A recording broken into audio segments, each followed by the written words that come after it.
तीनी भुवन में श्याम बीते रागे विज्ञानिता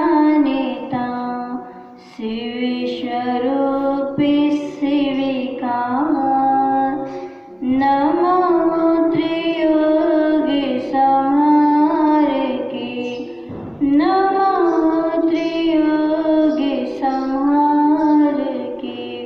अनंत अनंत परम सिद्ध परमेष्ठी भगवान की 24 तीर्थंकर भगवान की 1000 श्री चैतन्य चमत्कारी चिंतामणि पार्श्वनाथ भगवान की वर्तमान शासन नायक श्री वर्धमान स्वामी की परम पूज्य गणाचार्य गुरुदेव राम सागर जी महाराज की परम पूज्य 3 कमला करोड़ महामुनि राजों की परम पूज्य गणनियारिका माँ विशाल श्री माता जी की अहिंसामयी विश्व धर्म की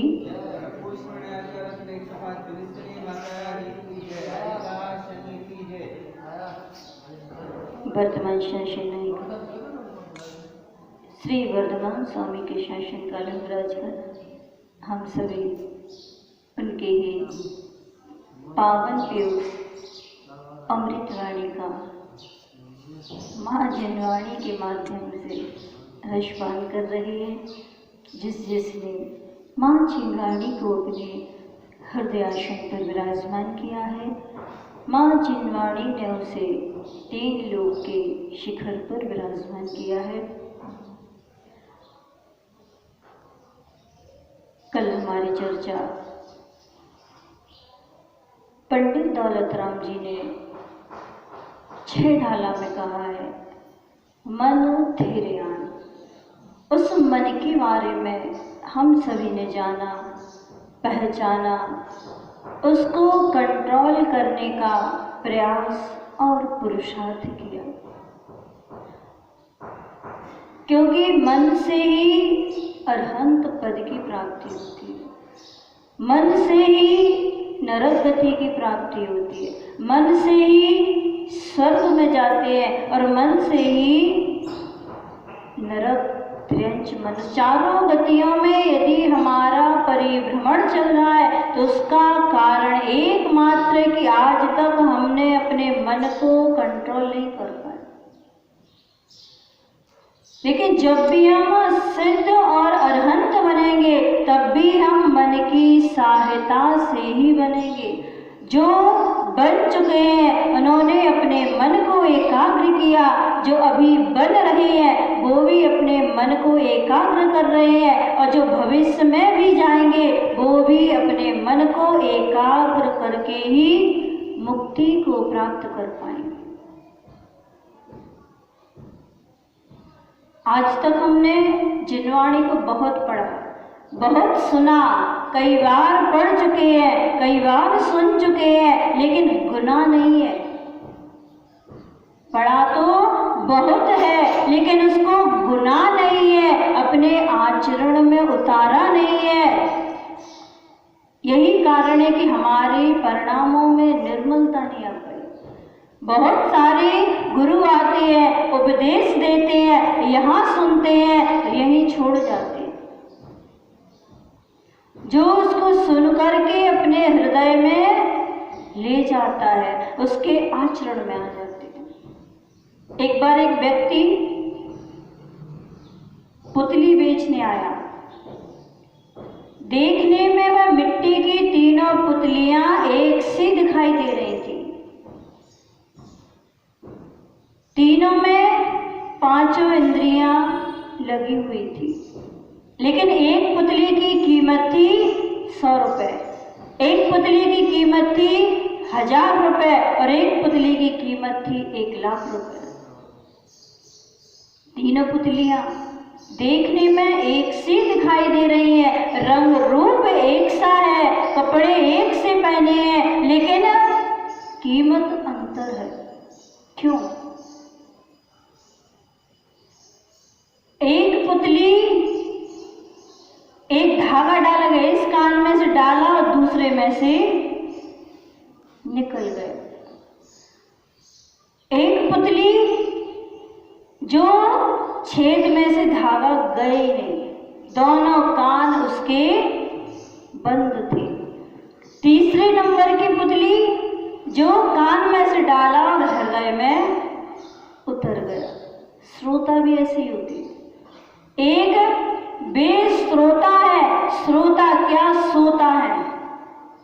एक वो उस प्रकार के श्रोता है जो कि उनके कान में जिनवाणी जाती ही नहीं है, दोनों कान उसके बंद हैं।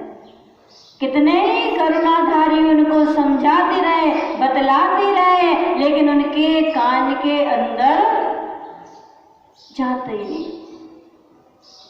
और एक वो है जो इस कान से सुनते हैं और इस कान से निकाल देते। यहीं सुनते हैं और जैसे ही खड़े होते हैं यहीं पूरा झड़ा के चले जाते हैं। और एक वह पुतली है जो कान से सुनती है और मुख से बाहर कर देती है। यहाँ तो सुना, बाहर जाके सबको बता दिया कि आज माता जी ने ये बताया, आज गुरु के बारे में बताया, आज निगोद के बारे में बताया, मोह के बारे में बताया है, मन के बारे में बताया, लेकिन खुद के आचरण में कुछ नहीं। कान से सुना और मुख से बाहर। और एक वह होती है जिसकी सबसे अधिक कीमत है, कान से सुनती है और हृदय में आचरण में उतार लेती है। क्षेमंगल राजा ने मात्र एक बार गुरु की वाणी सुनी थी और उन्हें अपने आचरण में उतार ली थी। आचरण में उतार करके उन्होंने अपना आत्म कल्याण कर लिया। सुकुमाल मुनि, जो कि उनका नाम ही था सुकुमाल, उनकी जो काया थी, उनका जो शरीर था, इतना सुकुमाल था, इतना सुकुमाल था कि एक बार उनके यहाँ राजा आए और राजा की आरती उतारने के लिए उसकी माँ ने रत्नों का दीपक जलाया।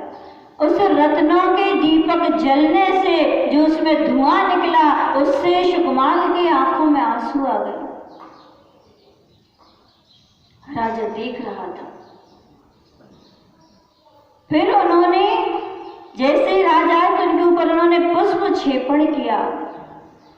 सुकुमाल वहीं बैठे थे, उनके नीचे दाना गिर गया जिससे वो स्थिर नहीं बैठ पा रहे थे। और जब भोजन करने बैठे तो कमल पत्र पर रखा हुआ भोजन, उसमें से एक एक दाना चुग चुग कर खा रहे थे। राजा इस दृश्य को देख रहा था। राजा ने सुकुमाल की मां से पूछा कि क्या कारण है, जब मेरी आप आरती उतार रहे थे तब इसकी आंखों में आंसू आ रहे थे। सुकुमाल की माँ बोली, क्या बताऊं राजा साहब, मेरा बेटा बहुत सुकुमाल है, उसने कभी इतना सा कष्ट नहीं देखा है और उसकी आंखों में उस रत्नों की ज्योति का धुआं जाने से उसकी आंखों में आंसू आ गए। और जब मैंने आपके ऊपर पुष्प क्षेपण किया, उसमें राई थी, वो राई का दाना इसके नीचे चला गया, वो राई का दाना इसको चुभ रहा था, इसलिए ये स्थिर नहीं बैठ पा रहा था।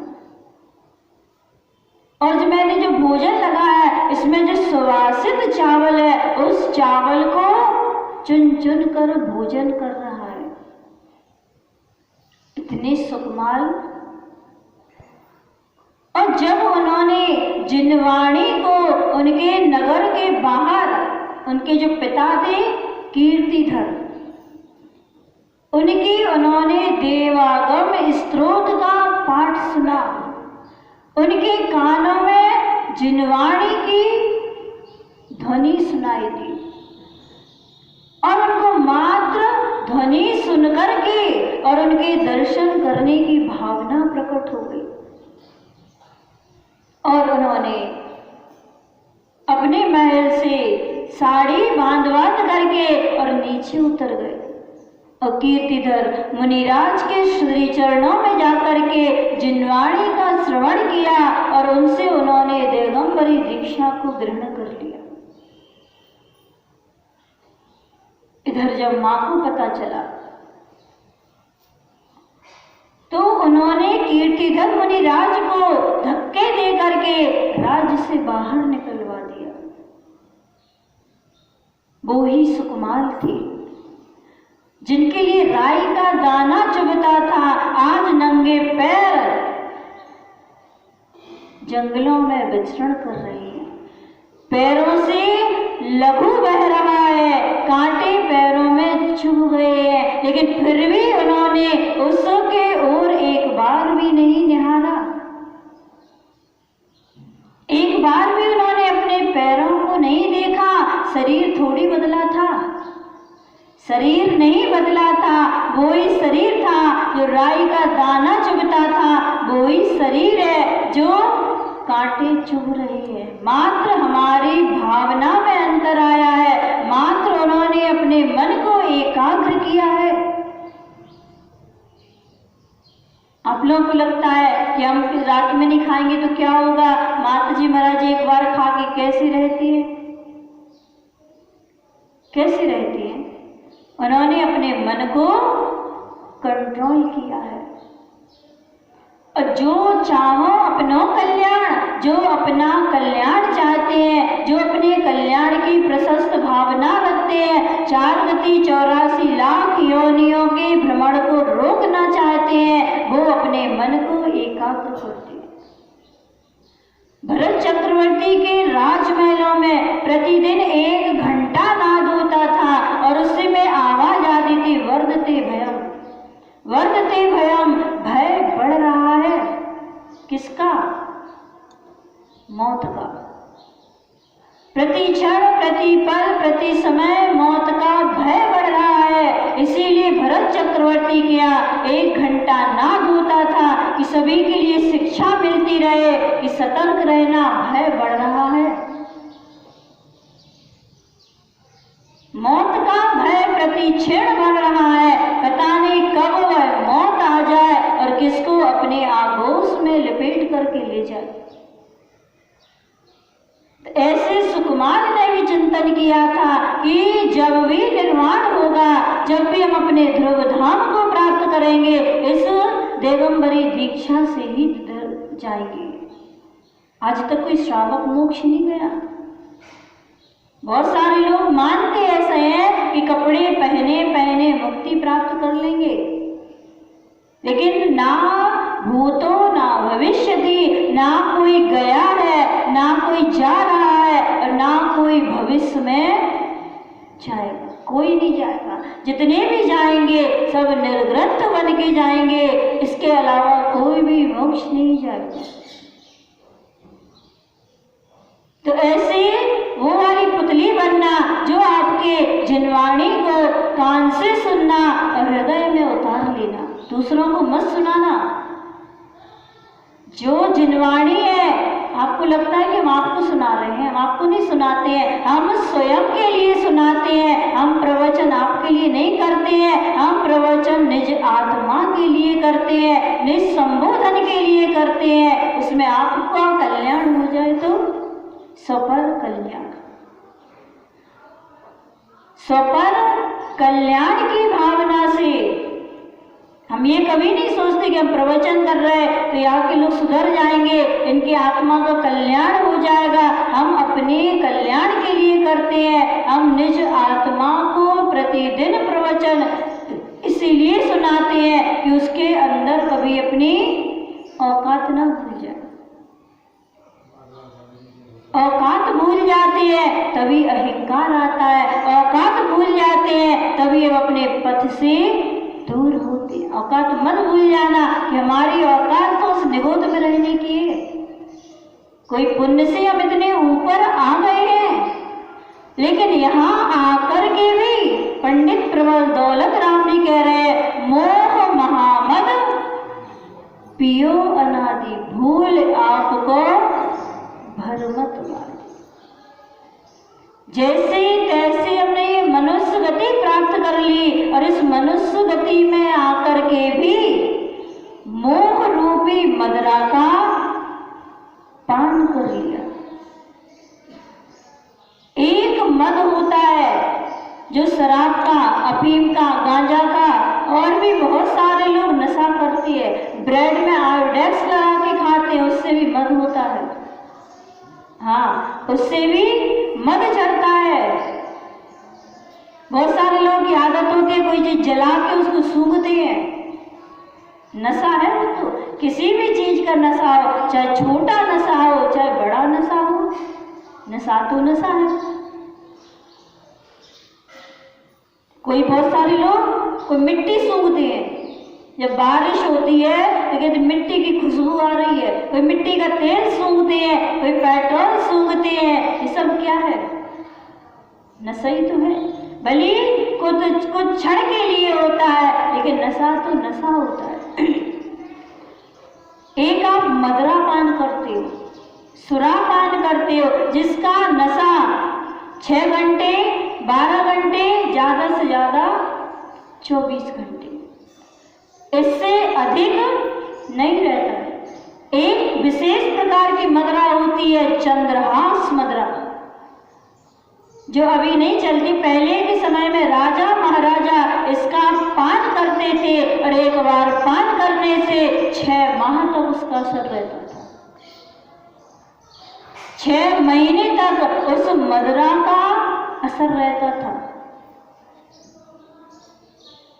पर ध्यान रखना, जो नशा करते हैं, जो शराबपान करते हैं, उनको देख लेना, कोई नाली में पड़े मिलेंगे, कोई फुटपाथ पे पड़े मिलेंगे, और घर पे यदि पी के आ जाएंगे तो कभी पत्नी को बहन कहते हैं, कभी बहन को पत्नी कहते हैं, कभी किसी को कुछ भी कहने लगते। उनको अपना होश नहीं रहता है कि मैं किसको क्या बोल रहा हूं। लेकिन आप लोग तो बहुत अच्छे हो, आप लोगों ने तो विशेष मदरा का पान करके रखा है। जो सामान्य मदरा का करते हैं तो उनके लिए आप कहते हैं ये शराबी है, ये मदरा का पान करता है। कभी आपने अपने अंदर झांक के देखा कि आप तो बहुत बड़े मदरा का पान किए हो? मोह महामद, उसका तो 24 घंटे में 12 घंटे में 6 घंटे में उतर ही जाएगा, लेकिन आपका असर आज तक नहीं उतरा है। आज तक आपका वह मदरा का असर नहीं उतरा है, अभी भी आप उसका पान किए हो। उपश्रेणी के बारे में आता है कि जो उपश्रेणिक थे और उन्होंने चंद्रहास मदरा का पान कर लिया, और वह चंद्रहास मदरा का पान करके और वन विहार के लिए गए। वन विहार के लिए गए वो, वहां पर उनका जो घोड़ा था वह उनके लिए गिरा दिया, और वह उपश्रेणिक बेहोश हो गए। वहां पर देखते हैं कुछ भील, जो उस जंगल में भील जाति के बहुत सारे भील थे, और जैसे ही उपश्रेणिक राजा को इन भीलों ने देखा और उन्होंने सोचा कि ये जो राजा दिखाई दे रहा है वस्त्र आभूषण पहने हुए हैं, बहुत सारे आभूषण स्वर्ण के पहने हुए, वह उपश्रेणिक के लिए अपने कबीले में ले गए, और वहां ले जाकर के उन्होंने इसको देखा कि ये तो बेहोश है, इसको अपनी सुध बुध भूल चुका है। तो उन्होंने उनके पूरे कपड़े उतार लिए, आभूषण उतार लिए, और उनके लिए कंजड़ों के कपड़े पहना दिए, भील के कपड़े पहना दिए, और फिर उनके लिए गाय चराने का काम दे दिया। वह प्रतिदिन उन गायों को ले जाते और उनको चराते। 1 दिन हो गया, 2 दिन हो गए, महीना हो गया, फिर उन्होंने धीरे धीरे अपनी एक कन्या का विवाह उसके साथ कर दिया। अब वह कन्या जो थी इनकी सेवा शुश्रूषा करने लगी, और जैसे ही 6 माह हुए, एक दिन उन्होंने गाय चराते चराते उनका पूरा नशा उतर गया। और जैसे ही उनका नशा उतरा, वो अपने ज्ञान में आ गए। मैं कौन था, कैसे था, मैं इस ड्रेस में कैसे आ गया, मैं तो राजा था और मैं यहाँ कैसे आ गया। और वह वहां से अपने महलों की ओर भागा। जैसे ही अपने महल के बाहर पहुंचा, पहरेदारों ने उसको रोक लिया। कौन हो तुम, कहाँ जा रहे हो? अब बड़े बड़े बाल हो गए थे, दाढ़ी हो गई थी, पूरा शरीर मलिन हो चुका था उनका, और उनको कोई पहचान नहीं पाया। रानी अपने झरोखे से देख रही थी और रानी ने उनको पहचान लिया। पहरेदारों से कहा, अंदर आने दो। और जैसे ही वे अंदर आए, रानी ने उनका चंदन आदि से लेपन किया और उनको सुसज्जित करके सिंहासन पर विराजमान कर दिया। यही काम तो सबके साथ हुआ ना। आप सभी को भी पंच इंद्रियों के जाल ने आपको जकड़ लिया है, और जब आप उस मोह में रम ही गए तो आपके माता पिता ने सोचा कि एक को इससे बांध दो। जैसे उन भीलों ने एक अपनी बेटी को उसके साथ पानी ग्रहण संस्कार कर दिया था कि अब ये कहीं जा नहीं पाएगा, ऐसे ही आपके माता पिता ने भी आपके लिए एक से बांध दिया है कि अब आप इस घर गृहस्थी के जाल से कहीं बाहर नहीं जा पाओगे। और जैसे ही आप जिसका नशा उतरता गया, उसने सबको छोड़ करके और दिगंबरी दीक्षा को ग्रहण कर लिया और पुनः वह राजा बन करके और सिद्ध लोक में विराजमान हो गया। छोड़ते नहीं है ये। जैसे वो भील उस राजा को छोड़ नहीं रहे थे, ऐसे ही परिवार भी आपको नहीं छोड़ता है। कोई रोकता है, कोई पकड़ता है, कोई गाली देता है, कोई मारता है, कोई कूटता है कि हम तुम्हें नहीं जाने देंगे। लेकिन जिसके अंदर वैराग उत्पन्न हो जाता है, जिसको समझ में आ जाता है, जिसको अपना आत्म स्वरूप समझ में आ जाता है, वह सबको छोड़ करके और वहां से भाग लेता है। वैरागी को कोई नहीं रोक सकता। अगर किसी को नहीं जाना है तो उसको कोई भेज नहीं सकता, और जिसको जाना है उसको दुनिया में कोई रोक नहीं सकता। ऐसे बहुत सारे उदाहरण है कि वैरागी को कोई रोक नहीं पाया। कितने उन्होंने उपसर्ग किए, परेशान किया, लेकिन रोक नहीं पाया। लेकिन ये वैराग आता किसको है? जिसके अंदर निज तत्व को पाने की भावना जागृत हो जाती है, जिसका ये मोह रूपी महामद। आप लोग बहुत शक्तिशाली हो जो इस नशा के लिए इतने समय से किए हो। ये मोह तो एक पिशाच है। जैसे वो कराता है, किसी के लिए ऊपरी बाधा हो जाती है, तो जैसा जैसा वह कराता है, जैसा वो बोलता है, आप वैसा करते हैं। यदि किसी को ऊपरी बाधा हो जाए, वो कहेगा भोजन कर लो तो भोजन कर लेगा, वह कहेगा पानी पी लो तो पानी पी लेगा, वह कहेगा नाचो तो नाचने लगेगा, वह कहेगा सो जाओ तो सो जाएगा। ये मोह भी तो ऐसे ही है। इस मोह जो मोह कहता है वो आप करते जाते हो।